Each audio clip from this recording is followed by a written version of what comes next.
Shalom Sobat WB yang dikasihi Tuhan. Renungan Harian Wanita Bijak hari Kamis, tanggal 24 April 2025. Berjudul, Tetap Berjuang. Firman Tuhan diambil dari kitab Filipi, pasal 1 ayat 27-30. Filipi, pasal 1 ayat 27-30. Mari kita berdoa.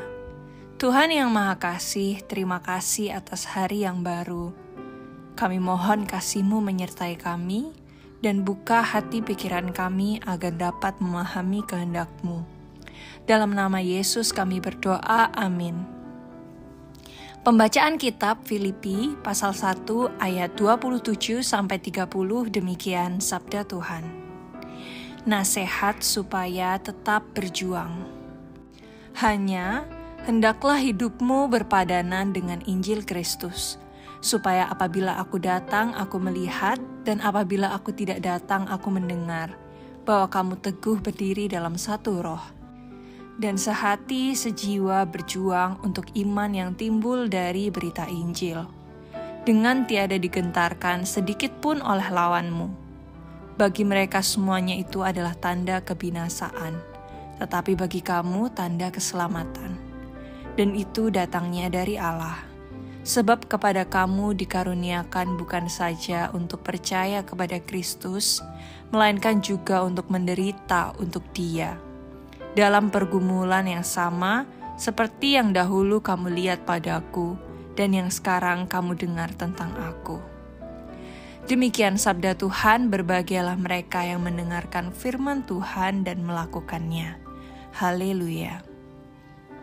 Sobat WB yang terkasih, apa yang terpenting dalam hidup dan apa yang dikaruniakan Allah bagi kita?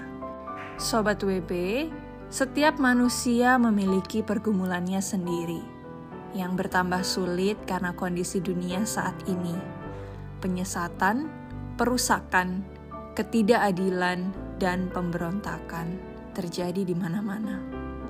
Tetapi kita bersyukur jika hari ini Tuhan mengingatkan kita tentang hal-hal penting dalam hidup, yaitu berjuang untuk iman yang timbul dari berita Injil, dan jangan takut terhadap apapun yang harus terjadi di muka bumi.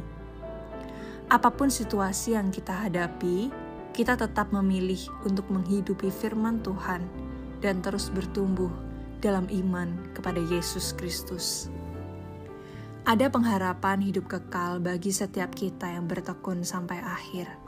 Sebab kepada kita dikaruniakan bukan saja untuk percaya kepada Yesus Kristus, melainkan juga untuk menderita untuk Dia. Hari ini tetapkan hatimu untuk memilih teguh di dalam perjuangan imanmu, karena semua yang ada di dunia ini pasti berakhir. Namun di dalam Kristus kita punya pengharapan untuk hidup yang kekal. Sebelum kita membagikan kepada rekan dalam kelompok pemuritan tentang berkat yang kita terima dan komitmen kita, mari kita berdoa. Tuhan yang Maha Kasih, kuatkan dan tolong aku untuk berdiri teguh dalam roh dan sehati sejiwa berjuang demi iman. Berikanlah aku keberanian untuk tidak takut menghadapi tantangan dan penderitaan karena nama-Mu. Terima kasih telah mengaruniakan, bukan hanya untuk percaya kepadamu, tapi juga menderita bagimu. Kiranya hidup kami bisa menjadi kesaksian yang nyata tentang kasih dan kebenaran-Mu. Dalam nama Tuhan Yesus Kristus, kita berdoa. Amin. Hidup berpadanan dengan Injil Kristus adalah bagian dari perjalanan iman murid Kristus.